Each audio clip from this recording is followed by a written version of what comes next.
37 seconds. That was the distance between a grand voyage and a watery tomb.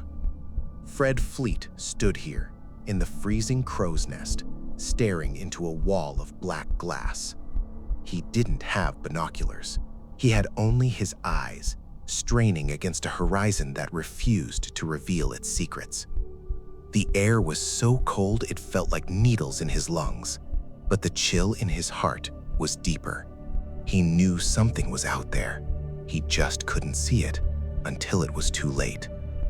This is the forensic record of a $5 mistake. Welcome to the investigation of the binocular mystery. You are entering Terra Paradox, the only place where the static of history is cleared to find the final truth. Today, we descend into the abyss of a missing key that decided the fate of 1,500 souls. If you love deep, forensic investigations that challenge the official narrative, join the Terra Paradox family by hitting subscribe now. Let's uncover what they buried beneath the waves. Before we reveal the secret of the man who left with the key, leave a signal in the comments. From where on this planet are you witnessing this file right now? Your location is a part of this registry. To understand the blindness of the Titanic, you must understand the silence of the locker. Imagine a 46,000-ton Leviathan charging at 22 knots through an ice field, while the eyes of the ship were stripped of their power. The binoculars were there. They were inches away from the lookout's hands, but they were behind a locked door, a door that required a small brass skeleton key. That key belonged to Second Officer David Blair. He was a veteran, a man who knew the dangers of the Atlantic. But just days before sailing, the hierarchy changed. Blair was out, Latoller was in. In the rush of the shuffle, Blair stepped off the ship with the key in his pocket. He didn't realize it until the Titanic was already 1,000 miles away, steaming toward a jagged wall of ice. Without those lenses, the lookouts were effectively blind in the moonless dark. They were looking for ripples in the water, for white foam against the bergs, but the sea was a mirror. No wind, no waves, only the vast, cold silence of the North Atlantic.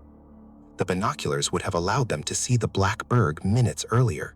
In this game of survival, minutes were a luxury they didn't have. Every second Blair's key stayed in his pocket was a second closer to the impact. The official inquiry called it an accident, but at Terra Paradox, we look closer at the shadows. Was it truly just a mistake? Or was there a reason they wanted the lookouts to see only what was right in front of them? A planned blindness for a ship destined to fall. A ship sacrificed for a larger purpose. We are the witnesses of the unseen. We are the survivors of the truth. Stay focused. The key is just the beginning. Imagine the silence on the bridge, a silence filled with unspoken dread.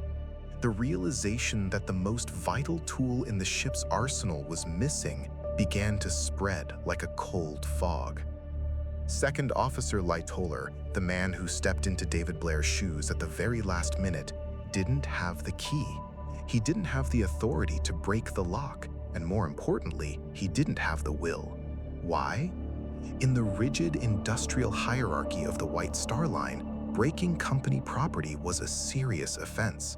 Even with a 46,000-ton vessel charging into the unknown, they followed the bureaucratic rules of steel and wood. Forensic evidence from the 1912 inquiry suggests that the binoculars were specifically stowed in a locker in the crow's nest. Yet without that small brass skeleton key, they remained a haunting ghost. Fleet and Lee, the men in the nest, were staring into the dark abyss with nothing but their naked eyes. But here is where our forensic investigation deepens into the uncanny. It wasn't just the lack of glass that doomed them, it was the deceptive nature of the night itself. The North Atlantic on that specific night was a freak of nature, a laboratory of light and shadow. Forensic meteorologists now call it a cold water mirage. Because the Titanic was moving from the warm Gulf Stream directly into the freezing Labrador Current, the air layers began to distort. The ocean didn't just look flat, it looked like a polished mirror. This created a false horizon that sat higher than the real one. The iceberg wasn't just hidden by the darkness of a moonless night, it was camouflaged by the laws of physics. Without the aid of binoculars, the lookouts had no way to break through this treacherous optical illusion. High-quality lenses would have allowed them to see the slight shimmer of the iceberg's peak rising above the Mirage layer. But they were blind. Were they blind by accident or by design? Consider the mathematical timeline. At 11:30 p.m., the atmosphere was perfectly still. The sea was like glass. If the binoculars had been used, Fleet would have likely spotted the berg at least 2 miles away. That is 10 times the distance they actually had when they finally rang the bell.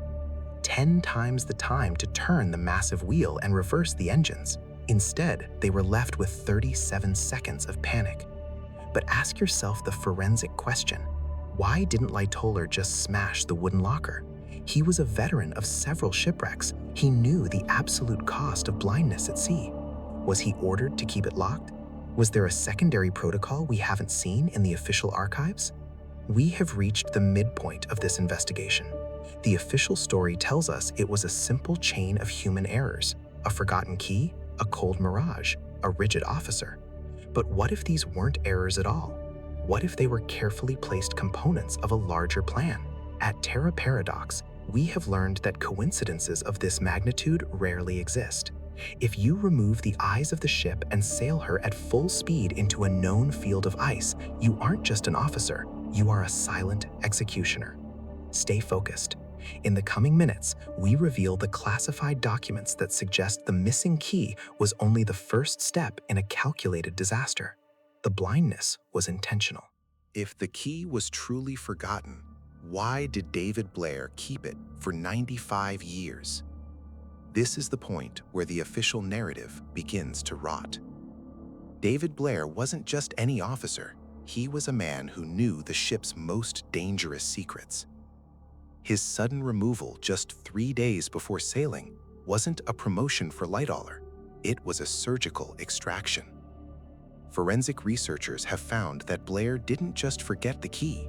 He was instructed to leave the ship in a hurry, leaving certain protocols unfinished. But by whom? Stop. Look at the patterns.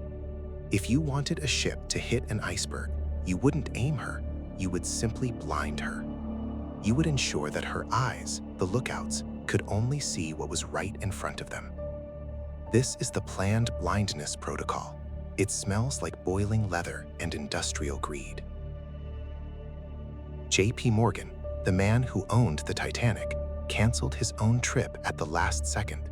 He knew the ship was insured for more than she was worth. To collect, she had to sink, but she couldn't just sink anywhere. She had to hit a specific target. The missing key wasn't a mistake, it was a leash.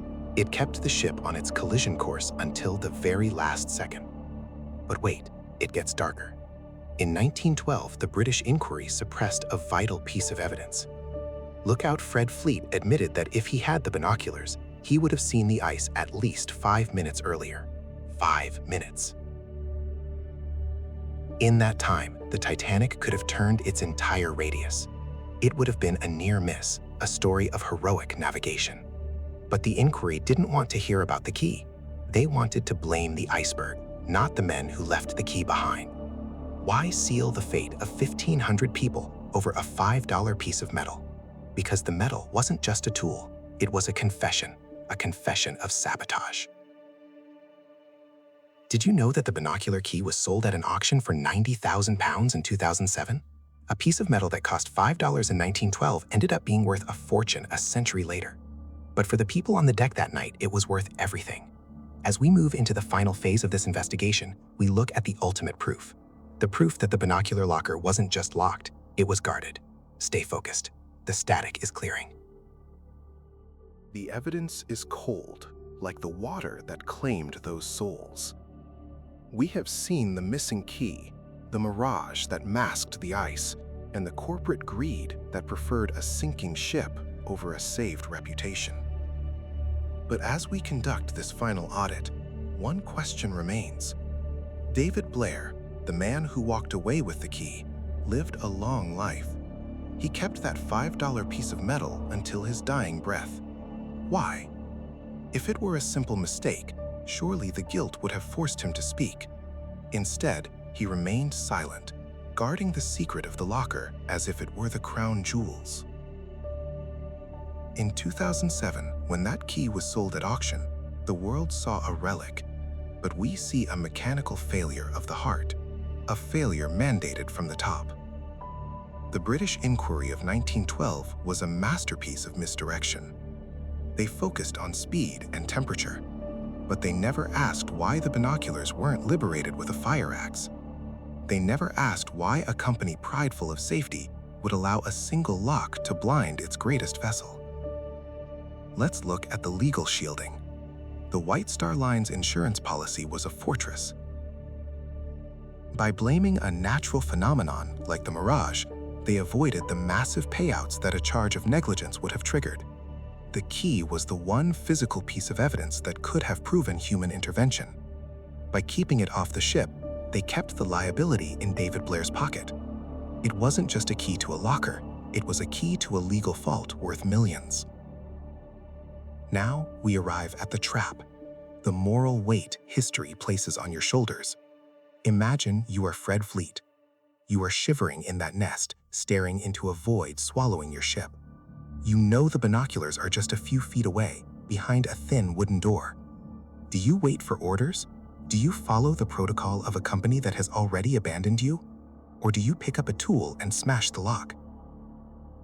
Most believe they would be heroes, but in the industrial machine of 1912, a man was only as valuable as his ability to obey.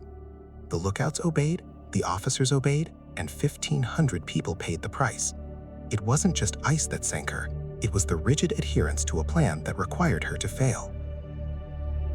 You have witnessed the file, you have seen the missing link, but the mystery doesn't end with a key. In our next investigation, we descend into the prophecy of the unsinkable, the book that predicted the Titanic's end 14 years before it happened. You cannot miss the futility prophecy. Join the Terra Paradox registry by hitting subscribe. Join the family of truth seekers. Leave your signal in the comments. Would you have broken the lock, or would you have stayed in the dark? The static is clearing. Welcome to the registry.